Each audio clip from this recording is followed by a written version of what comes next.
셀트리온 합병 이후 주식수가 많아서 주가 움직임이 무거워진다. 주식수 증가와 수급의 영향. 셀트리온 지난 금요일 0.12% 상승, 헬스케어 마이너스 0.40% 하락, 제약은 플러스 1.48% 상승세를 보였습니다. 지난 한 주 주간 단위로 봤을 때 셀트리온과 셀트리온 헬스케어는 연 3일 양봉 이후에 금요일날 약간 주춤하는 모습이 연출이 되었고요. 주간 단위로 봤을 때 셀트리온은 외국인들이 770억의 순매수, 기관들은 428억의 매도였고요. 헬스케어는 511억의 외국인 매수, 기관들은 283억의 매도였습니다. 한편 제약은 지난주 좋았죠. 외국인 기관 모두 매수 우위였는데요. 그동안의 소외에서 털고 일어나는 모습이 나타난 것이죠. 지난주 주식 매수 청구 행사 기간이 만료가 되고요. 그 결과 합병은 성공이다. 이러한 관점에서 주가도 좋은 모습이 나왔습니다. 하지만 단기적인 상승에 따른 조정의 가능성은 언제든지 엿볼 수 있는 상황이라고 볼 수가 있는 것이죠. 오늘 이 시간에는 합병에 따라서 주식수가 늘어나잖아요.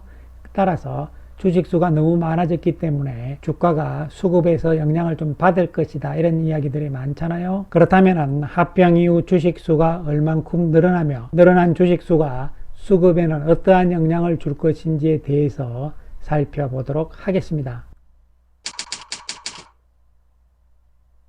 먼저 지난 10일 날부터 시작된 자사주 매입 현황을 살펴보기로 하겠습니다. 지난 10일부터 시작을 해서 지난 한 주까지 해서 셀트리온은 자사주를 신고 물량의 40.45%를 매수를 했고요.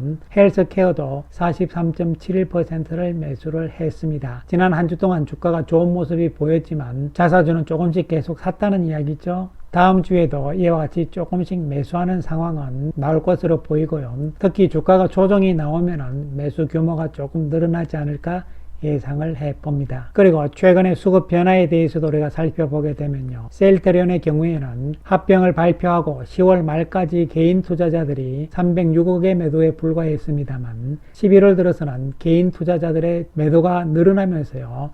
2214억의 매도가 나왔고 반면에 외국인들은요 11월 들어서는 오히려 매수로 바뀌면서 매수의 강도가 조금씩 강해지고 있는 상황이고요. 한편 기관들 전체적으로 봤을 때는요 11월 들어서 그 이전보다는 조금 매도가 줄어드는 모습이긴 합니다. 연기금도 그렇고요. 한편 셀트리온 헬스케어를 살펴보게 되면요 개인 투자자들은 11월 들어서는 여전히 매도이긴 하나 조금 줄어드는 모습이고요. 외국인들은 헬스케어도 매수 강도가 조금씩 강해지면서 매수 쪽으로 가고 있고 기관 투자가들 전체적으로는 합병 발표 이후 10월 말까지는 매수였지만요 11월 들어서는 매도로 바뀌고 있는 상황. 그리고 연기금 쪽에서도 매도가 계속되는 모습이 나오고 있습니다. 그래서 셀트리온과 셀트리온 헬스케어가 11월 들어서 외국인 쪽의 수급이 바뀌고 있잖아요. 이러한 과정들이 조금 더 진행이 될 수가 있겠는데 그 과정상에서의 과도기, 단기적인 조정 가능성도 있는 부분으로 해석을 할 수가 있겠습니다. 이러한 수급에서의 긍정적인 변화는요, 결국은 24년 실적에 대한 기대감이라고 볼 수가 있는 것이죠. 오늘 이 시간에 우리가 살펴봐야 되는 것은요 24년 합병 원년의 실적에 대해서 이야기를 많이 해봤고요. 그렇다면 실제적으로 주식수 즉 수급에 대해서 보는데요 통상적으로 우리가 합병이든 정자든 주식수가 늘어나잖아요. 그렇게 됐을 때 주가의 움직임은 물량이 많기 때문에 조금 안 좋다 무겁다 이런 이야기들이 통상적인 이야기가 될 수가 있겠는데요. 셀트리온의 경우에는 어떠한 상황들이 될 것인지 지금부터 하나씩 살펴보기로 하겠습니다. 먼저 현재 주식 수부터 살펴보는 것이죠. 셀트리온과 셀트리온 헬스케어의 현재의 발행 주식 총수를 보시면요. 셀트리온은요 1억 4,640만 주대가 되는 것이고요. 셀트리온 헬스케어는 1억 6천대가 되는 것이죠. 그리고 자사주 자기 주식은 9월 12일 기준으로 나와 있는 숫자가 되는 것이죠. 그래서 발행 주식수에서 자사주를 빼버리면 나머지가 유통주식수다 이렇게 단순하게 계산을 한 것인데요. 실제적으로 유통주식수를 계산을 하는 것은 또 조금 다를 수가 있잖아요. 자사주뿐만이 아니고요. 지주회사인 셀트리온 홀딩스가 가지고 있는 주식도 유통이 안 된다고 봐야 되는 것이잖아요. 그래서 이것을 구체적으로 보면요. 먼저 자사주 쪽에서 9월 12일 이후에 매수하는 자사주 현황을 살펴보게 되면 셀트리온은 이번 것까지 포함해서 374만 447주가 되는 것이고요. 헬스케어는 376만 주가 되는 것이죠. 그 다음에 자사주에 포함이 되어야 되는 것은 이번에 주식 매수 청구권 행사를 한 것도 자사주에 포함이 돼야 되잖아요. 셀트리온의 41,972주가 되는 것이고 헬스케어는 23,786주가 되는 것이죠. 그 다음에 지주회사인 셀트리온 홀딩스가 현재 가지고 있는 셀트리온의 주식수는 2,954만 8,500주가 되는 것이고요. 헬스케어의 주식은 4,014만 2천주가 되는 것이잖아요. 그래서 이것을 쭉 정리를 하게 되면요.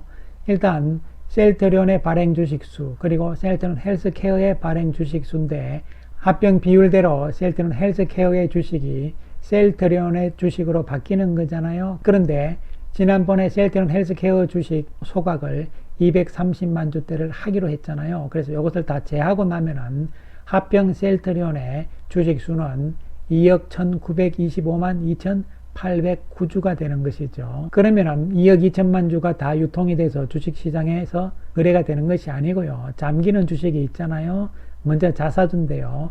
9월 12일까지 자사주가 셀트리온과 셀트리온 헬스케어가 나와 있는 것이고 여기에서 9월 12일 이후로 추가적으로 자사주를 매입을 또 한 것이 있잖아요. 그 다음에 주식 매수 청구를 행사한 것도 자사주니까 이것도 포함을 시키고 또한 셀트리온 홀딩스가 이번에 신고를 했듯이 가지고 있는 셀트리온과 셀트리온 헬스케어의 주식 역시 포함을 시키는 것이죠. 이렇게 해서 셀트리온 헬스케어 쪽의 주식 수는 합병 비율로 다시 계산을 하잖아요. 셀트리온 쪽하고 합치게 되면 합병 셀트리온에 유통되는 주식 수는 1억 5,800만 주대가 나오는 것이죠. 그렇다면 1억 5,870만 주 이 주식수 이것이 감이 안 오잖아요. 뭔가 비교 대상이 있어야 되겠죠. 그래서 한번 비교를 해보게 되면요. 현재 기준으로 11월 17일 금요일 기준으로 했을 때 셀트리온의 유통 주식 비율은 73.7%입니다. 그리고 셀트리온 헬스케어의 유통 주식 비율은 70.2%가 되는 것이죠. 현재 상황에서도 합병하기 전에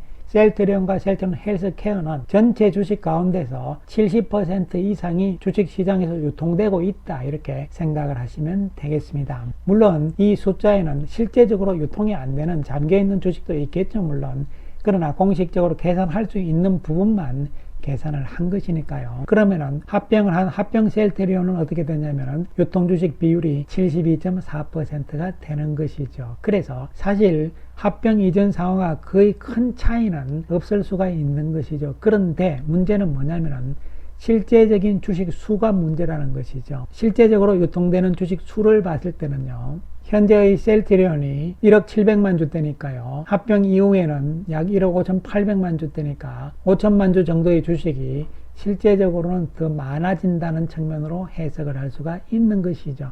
왜냐하면 헬스케어는 없어지는 것이니까요. 따라서 단순하게 우리가 숫자만 봤을 때는 기존의 셀트리온보다는 합병한 이후에 셀트리온의 주식수가 5천만 주 정도 더 늘어난다는 것은 팩트죠. 사실적으로 우리가 받아들여야 되는 부분인 것은 분명합니다. 또한 이와 같이 늘어난 주식수 때문에 합병 이후에 수급적인 측면에서 현재의 셀트리온보다는 조금 무거운 움직임이 나타날 가능성 또한 있다고 생각을 해야 되는 것이죠.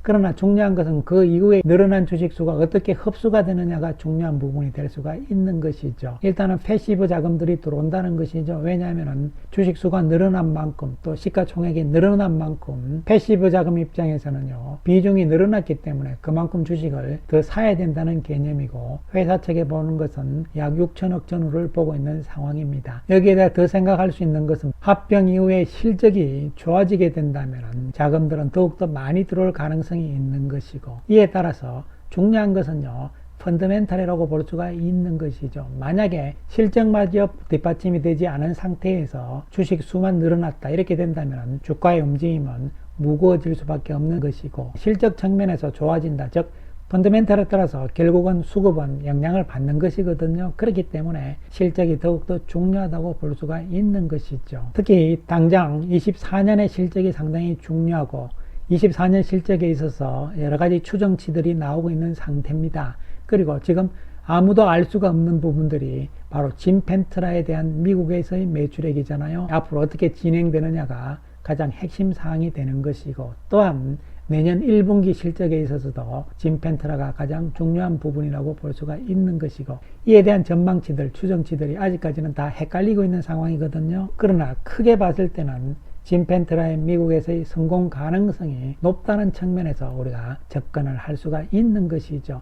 이러한 측면에 대해서 여전히 시장에서의 불안감 이런 부분들은 회사 측에서 계속적으로 24년 실적에 대한 가이던스를 제시를 하고 홍보를 하고 그리고 IR을 통해서 이런 부분에 대해서 시장에 자꾸 공개를 하고 알려야 되는 것이죠. 특히 연말까지는요. 연말 해봐야 11월도 벌써 하순으로 접어들고 있잖아요. 미국에서 진펜트라가 PBM 쪽에 어떻게 되느냐 그리고 약관은 얼마로 결정할 것이냐 이런 부분에 대해서도 회사 측에서는 적극적으로 알려야 될 필요성이 있는 것이죠. 왜냐하면 이것이 주가의 가장 중요한 핵심적인 요인이기 때문에 그런 것이죠. 따라서 단기적인 측면에서는요 조정은 올 수 있다는 말씀을 드리고 있는 상황이죠.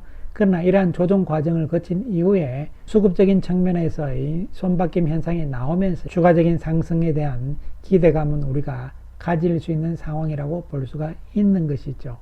감사합니다.